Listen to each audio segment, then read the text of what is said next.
Olá pessoal, vamos realizar uma entrevista com a equipe de competição subaquática All Blue, criada recentemente pela Universidade de Brasília e coordenada pelo professor Adriano Possebon. Olá pessoal, estamos aqui hoje na ULEG da FT para entrevistar uma das equipes de competição, a equipe All Blue, que é uma equipe de competição subaquática. Bora nessa!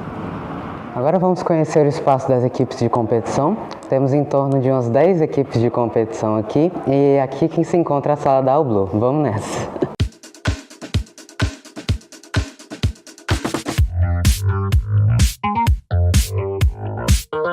Eu sou o Alamo Conrado, eu tenho 23 anos, eu entrei na universidade em 2020/2 e eu faço engenharia mecatrônica. Eu comecei aeroespacial lá no Gama, mas eu fiz um semestre só e aí eu mudei pra cá, pra mecatrônica. Certo. O que te motivou a entrar no projeto All Blue?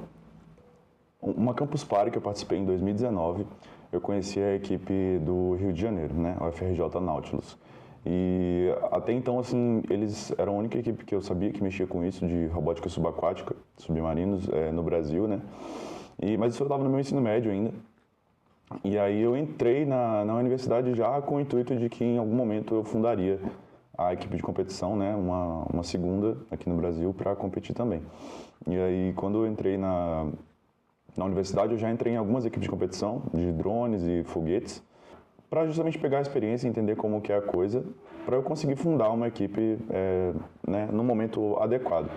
Então, assim, era uma vontade que eu já tinha antes mesmo de entrar na universidade, e aí eu fui construindo aos pouquinhos o conhecimento para conseguir fundar a equipe, né? Então, eu com algumas outras pessoas, a gente fundou a equipe no começo desse ano. Então tem bem pouquinho tempo de existência, né? Uns 6, 7 meses. Então, tipo, em específico assim, qual seria seu papel na competição? Tá, então, eu sou o capitão da equipe. Nessa parte de capitania, né, em todas as equipes de competição, a gente trabalha assim com bastante coisa técnica, mas eu acho que o maior diferencial é o gerenciamento, né, de pessoas e gerenciamento de projetos. Então eu diria que o meu trabalho principal assim seria gerenciamento de pessoas, gerenciamento de projeto. Eu faço parte da parte de mecânica e hidrodinâmica, então eu fiz bastante dos CADs, né, os desenhos do robô e a manufatura em si das peças. Como você gerencia suas responsabilidades acadêmicas com o projeto? Porque, tipo, querendo ou não, mecatrônica tem uma grade muito ampla e meio complexa. Como você consegue gerenciar esse seu tempo? Assim, sinceramente, você tem que abrir mão de alguma coisa sempre. Sempre você tem que... quando você está montando o seu semestre, você tem que colocar suas prioridades, né? Então, assim, essa é uma competição muito difícil. Eu acho que do escopo dessas competições de robótica é uma das mais difíceis, porque tudo embaixo d'água é muito complicado. Então, assim, é um desafio gigantesco para a gente da graduação. E aí, assim, se você no começo do semestre não se preparar já e reservar um tempo, um semestre um pouco mais leve, né? Pegar um pouco menos de matérias, não se sobrecarregar tanto, ajuda. Então, assim, eu diria que é isso. Que habilidades você desenvolveu ao entrar para o projeto, no caso, fundar? Então, acho que principalmente gerir pessoas, porque, como eu falei, eu participei de outras equipes de competição, mas eu não estava nesse cargo de líder, né? E é muito diferente você ser liderado e você liderar. E acho que todo o escopo dessa parte subaquática, assim, como é um ramo muito específico da robótica, você acaba vendo muito de fluidodinâmica, né? Que são coisas assim que no nosso curso da mecatrônica mesmo, a gente não se aprofunda tanto, né? Tem a disciplina de transporte de calor e massa, mas tem algumas aplicações práticas disso que é muito legal. Eu mesmo fui monitor de TCM e foi uma parte que, assim, também ajudou a encher os olhos, né, para essa parte de robótica subaquática. Colocando as perguntas mais sobre o projeto All Blue mesmo, você poderia contar um pouco da história e por que o nome All Blue? Tá, All Blue, assim, sendo muito sincero, é do One Piece. Tem uma lenda lá que diz que tem um ponto no mundo onde todos os oceanos se encontram e aí todos os animais marinhos vivem nesse lugar, né? Todos os animais dos 4 cantos do mundo. Que é uma brincadeira ali, uma alegoria para a união e tal, essas paradas. E aí é por causa disso, por causa do One Piece. Quando a gente fundou a equipe, eram uns 6 membros, eu acho. E a gente apresentou o projeto para a diretoria, né? Apresentou para o Edson e apresentamos o nosso primeiro projeto. Foi uma loucura porque, assim, todo mundo falou, ó, competir esse ano é loucura. É bom vocês criarem agora, esse ano, para competir no ano que vem, né? Mas aí a gente, cara, tava muito pilhado.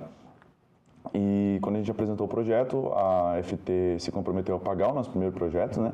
Através da Finatec. E aí a gente começou a trabalhar. As coisas chegaram faz pouco tempo, assim, se for pegar no timeline da criação da equipe. Mas aí a gente atualmente tem 26 membros. Então cresceu bastante, bem rápido a equipe. E aí a gente tem as áreas de mecânica e hidrodinâmica, a parte de software e a naviônica, né? A naviônica é a eletrônica embarcada em projetos marítimos, né? Coisas que vão na água. E aí a gente tem além das áreas técnicas, tem a parte de business, né? Que cuida da social media, criação de conteúdo. Mas é isso, atualmente a gente tem essas áreas de trabalho com aproximadamente 26 membros. A nossa competição é daqui a uns 15 dias, então a gente está assim numa loucura insana para terminar o projeto. Toda equipe de competição assim enfrenta alguns desafios. Vocês, por ser a primeira competição que vocês estão participando, quais desafios assim vocês estão enfrentando atualmente na montagem do robô e como estão lidando com esses desafios? Então, acho que assim, na história da equipe, né, na curta história da equipe, uma coisa que atrapalhou bastante foi a greve. Então, assim, a gente estava com a ordem de compra dos componentes, né, pela Finatec, só que aí como entrou tudo de greve, a gente teve que esperar muito mais tempo do que o convencional, né, para chegar às nossas coisas. Então, isso acabou atrasando bastante o projeto. Como eu te falei, todo mundo caiu de paraquedas, assim. Então, a gente não sabia nada de robótica subaquática, porque é um escopo muito específico. E aí acontecem algumas coisas que, tipo, a gente vai ter uma sacada depois de bater a cabeça 3 semanas com o negócio. Por exemplo, quando a gente está pensando em design estrutural, né, a gente quer que o negócio seja o mais leve possível e que resista ali bem aos esforços, né, que você está projetando. Só que aí, quando a gente botou o bicho na água, ele não afundava por nada. O bicho era uma boia. E a gente achava que a gente ia ter que colocar flutuador, né, macarrão de piscina. Acabou que não precisou, porque ele não afundava de jeito nenhum. E aí a gente pensou, putz, beleza, a gente estava pensando em fazer os suportes leves e resistentes, mas talvez a gente precisava dele mais pesado mesmo, para conseguir vencer a flutuabilidade ali, né, o input da água. Então, assim, são sacadas que a gente às vezes não tem tão cedo por não estar tão próximo com essa parte subaquática. Focando as perguntas mais sobre o robô, uma dúvida que quando a gente falou assim, vamos entrevistar o Bloom, que foi recomendação do professor Adriano Possebon, uma dúvida que gerou, por que o nome Yara? Yara, cara, Yara é uma lenda de uma sereia, né, que encanta lá com o canto. A gente quis trazer uma coisa assim que fosse bem brasileira mesmo, uma coisa do folclore brasileiro. E dentre os outros, muitos outros nomes que tinha Peixonauta, que houve uma rixa na Blue entre Peixonauta e Yara. E acabou que Yara venceu, e assim, por ser bem brasileiro mesmo, sabe? Você poderia explicar um pouco como ela funciona, a sua funcionalidade e tudo mais? Tá, então, aqui a gente tem o cilindro principal, né, que tem toda a eletrônica. Então, o nosso mini computador que faz o processamento de imagem, que tem a parte da inteligência artificial, fica aqui. A gente tem uma controladora de voo também, a mesma que utilizam em drones, né? Porque na verdade isso aqui é um drone subaquático. Então ele funciona de maneira bem similar. A gente tem uma placa de controle de energia para conseguir energizar tudo. A gente tem controladores de velocidade para os propulsores, né? Então esses aqui são os nossos propulsores. A gente tem 8 propulsores subaquáticos. A gente tem esse suporte de cilindro das baterias, então a gente não deixa as baterias junto com os outros componentes eletrônicos, porque a gente não precisa, depois que tiver tudo pronto, a gente não precisa ficar abrindo isso aqui. E aí, para a gente abrir isso o tempo todo para trocar a bateria, que dura mais ou menos meia hora a autonomia do nosso AUV, ficaria complicado. Então a gente coloca tudo separado num outro cilindro, até porque a gente tem que fazer testes de estanqueidade. Então a gente pega uma pistola, gera um vácuo aqui, né, e vê se esse vácuo se mantém. Se não, é porque está vazando. E aí é muito mais fácil fazer isso só nesse aqui do que fazer nesse grandão, toda vez. Que não precisa ser aberto. Aí aqui a gente utilizou junções de impressão 3D, né? A gente utilizou perfis de alumínio. Então a nossa ideia era fazer ele bem modular mesmo, que fosse fácil de desmontar. E a gente consegue montar ele em aproximadamente meia hora, assim. Só a parte estrutural, né? E acho que 1 hora para tudo mesmo. Justamente por essa necessidade de levar para os Estados Unidos, né? Então é bem longe, então a ideia é que ele seja bem desmontável mesmo para conseguir levar. Eu sou o Rian dos Santos Rocha. Eu entrei em 2021/1, primeiro semestre de 2021, logo, assim, na verdade foi durante a pandemia ainda, né? E eu curso Engenharia Mecatrônica. Qual o motivo te levou a escolher esse curso em específico? Essa é uma boa pergunta, porque, assim, na verdade tinha um irmão de um colega que fazia esse curso e foi por aí que eu me inspirei. Mas, assim, até eu de fato entrar, eu acho que eu sabia muito pouco do que realmente se tratava. E eu já acho que foi uma escolha feliz, porque eu acho que me identifiquei bastante com o curso e eu desenvolvo as coisas que eu gosto de fazer. Então, eu já gostava de robótica, já gostava de coisas que envolvia tecnologia, mas assim, eu com certeza não sabia, antes de começar o curso, do que se tratava de fato. Não do que se tratava, mas assim, do quão o conteúdo do próprio curso abordava, né? Bom, qual é o seu papel específico dentro da AllBlue? Eu sou capitão da sub-área de software e hoje em dia também exerço boa parte do trabalho que é equivalente ali ao de vice-líder, né? Não é exatamente um cargo oficial, mas do jeito que as coisas se desenrolaram, eu sou tipo vice-líder. O que te motivou a participar desse projeto, né? Assim, tem vários outros projetos de extensão e tudo mais. O que te motivou a participar da AllBlue em si? Então, no começo, no final na verdade, do ano passado, novembro, dezembro, surgiu a oportunidade, a ideia, né, da gente fundar a equipe. Então, em especial, não era um projeto que já acontecia e eu topei participar, mas foi um projeto que eu topei criar junto, né? Então, eu mais meus amigos, meus colegas, eu não era tão colega assim do Alamo a princípio, o Alamo que é o capitão, né? Acho que vocês entrevistaram ele. Ele deu a ideia e a gente resolveu fundar. Então, a gente fundou, eu gostei muito da ideia, porque é uma coisa diferente, não tinha nada disso, né? E o fato de ser um ambiente subaquático, né, que é uma coisa diferente, é um desafio diferente, eu gostei muito. E o fato de fundar uma equipe, ter oportunidade, né, eu topei na hora. Como que você gerencia as suas responsabilidades acadêmicas enquanto trabalha com a equipe? Essa também é uma boa, porque, assim, até então eu pegava bastante matérias, assim, era do tipo que pegava 7, 8 matérias por semestre, e isso demanda muito tempo.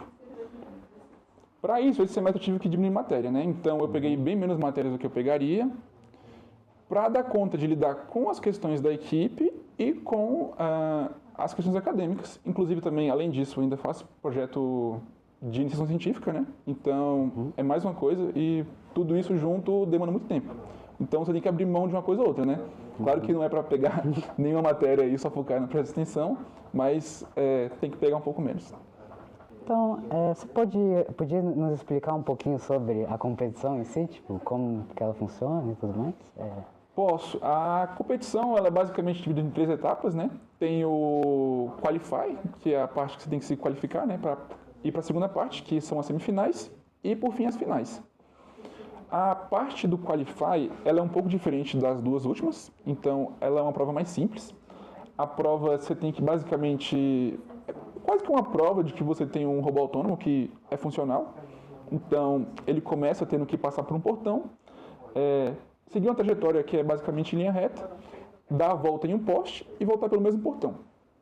Feito isso, já tem a parte do Qualify feita. Geralmente isso é feito por vídeo, mas você também pode fazer lá no dia da competição, os primeiros 2 dias. Nas semifinais, aí você já participa do percurso que o foco principal da competição, né? Que são divididos em 6 etapas.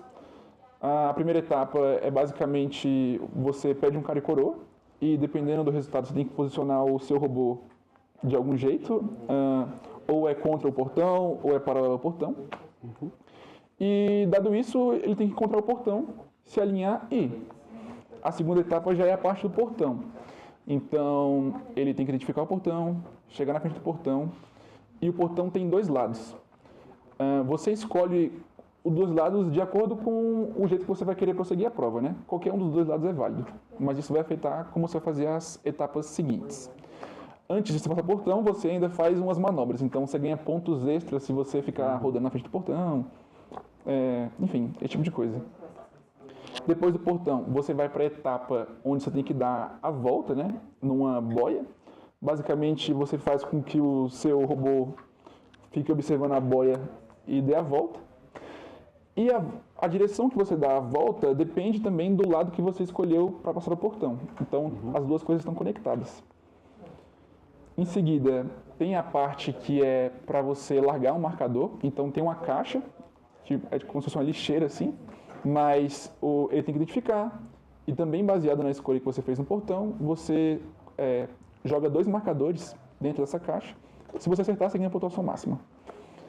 Por fim, as 2 provas mais difíceis é a que você tem um alvo e a gente tem um lançador de torpedo. Então são 2 torpedos e a gente tem que acertar, dos 4 alvos que tem, 2 alvos, onde eles têm diferentes pontuações baseado no tamanho dos alvos. E por último, que é com certeza a etapa mais difícil, é que ele tem que ser capaz de pegar objetos que estão numa mesa submersa, né, e organizar ele em cesta.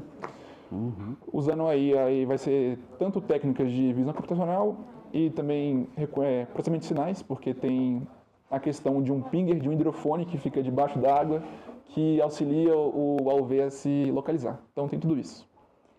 E sim, o que a equipe está aprendendo de mais valioso ao competir com outras equipes, assim, tipo, claro que vocês ainda não entraram no ambiente, mas, sim. Assim, o que eu espero é, assim, principalmente ver como as outras equipes resolvem problemas que a gente já teve. Porque, principalmente durante a montagem, até em como a gente organiza a estrutura, eu digo do código, mas assim, de toda a lógica por trás do funcionamento, a gente tem que resolver esses problemas e esses problemas nem sempre são muito claros, né? Eu espero que, ao ver outras equipes fazendo e resolvendo esses problemas, a gente consiga construir, tipo, um entendimento, tipo, é assim que eles fazem, esse é o melhor jeito. E como são várias equipes, eu imagino que dê para aprender bastante em relação a esse tipo de coisa. Então acho que é isso.